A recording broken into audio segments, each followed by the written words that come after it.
नमस्कार, YouTube channel में आप सभी का स्वागत है। मैं पुष्पा प्रजापति, गंगा मिश्रा।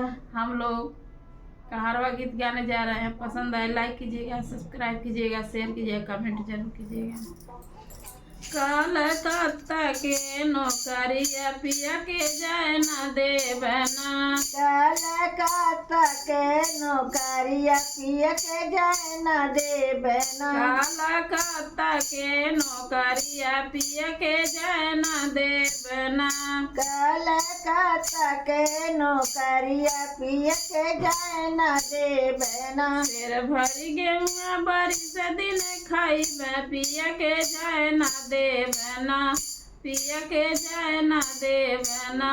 कलकत्ता के नौकरिया पिया के जाए न देवना, कलकत्ता के नौकरिया पिया के जाए न देवना। पूर्व से लिया आइल पश्चिम से जहाजवा पिया के लेके गइल ना, पिया के लेके गइल ना।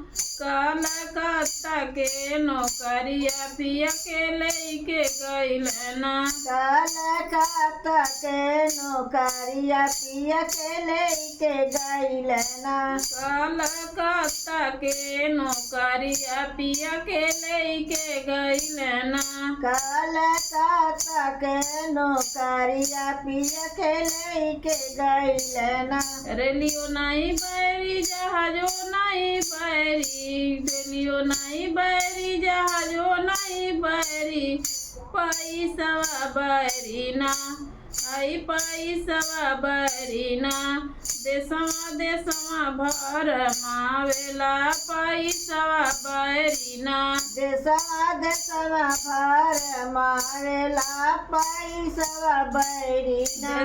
देशवा भर मावेला पैसा बैरी ना। देशवा भर मारेला पैसा बैरी ना। 5 रुपया पियवा तुहरी नौकरिया, 10 मैं घर ही देबो ना, 10 मैं घर ही देबो ना। राखब अखिया के हजूरवा, 10 मैं घर ही देबो ना। राखब अखिया के हजूरवा, 10 मैं हम देंगे ना। राखब अखिया के हजूरवा, 10 मैं घर ही देबो ना। राखब अखिया के हजूरवा, 10 हम ही देबे ना। कलकत्ता के नौकरिया पिया के जाए न देबो ना, कलकत्ता के नौकरिया पिया के जाए न देबे ना। कलकत्ता के नौकरिया पिया के जाए न देबो ना। कलकत्ता के नौकरिया पिया के जाए न देबे ना। शेर भर चौला बारिश भर खाई में पिया के जाए न देबो ना, पिया के जाए न देबो ना। कलकत्ता के नौकरिया पिया के जाए न देबो ना। कलकत्ता के नौकरिया पिया के जाए न देबे ना। कलकत्ता के नौकरिया पिया के जाए न देबो ना। कलकत्ता के नौकरिया पिया के जाए न देबे ना। से लिए आई पश्चिम से जहाजवा पिया के लेके गइल ना, पिया के लेके गइल ना।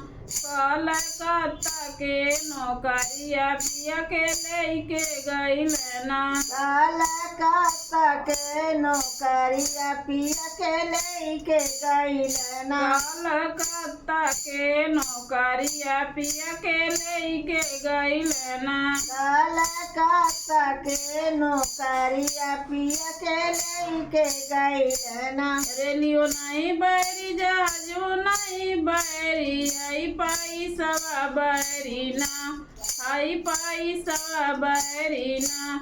देशवा भर मावेला पैसा बैरी ना। देशवा भर मावेला पैसा बैरी ना। देशवा भर मावेला पैसा बैरी महीना देशवा देशवा भर मारेला पैसा बहिना 5 रुपया पिया तुम्हारी नौकरिया 10 मैं घर ही देवना 10 मैं घर ही देवना रखब अखिया के हजूरवा 10 मैं घर ही देवना रखब अखिया के हजूरवा 10 को हम देवना 10 गो घर ही देवना रखब अखिया के हजूरवा 10 मैं घर ही देवना रखब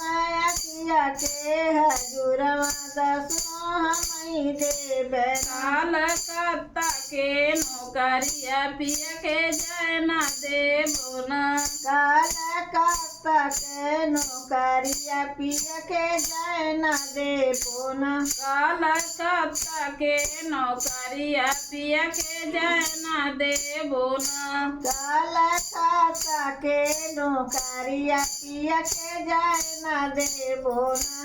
नमस्कार, धन्यवाद।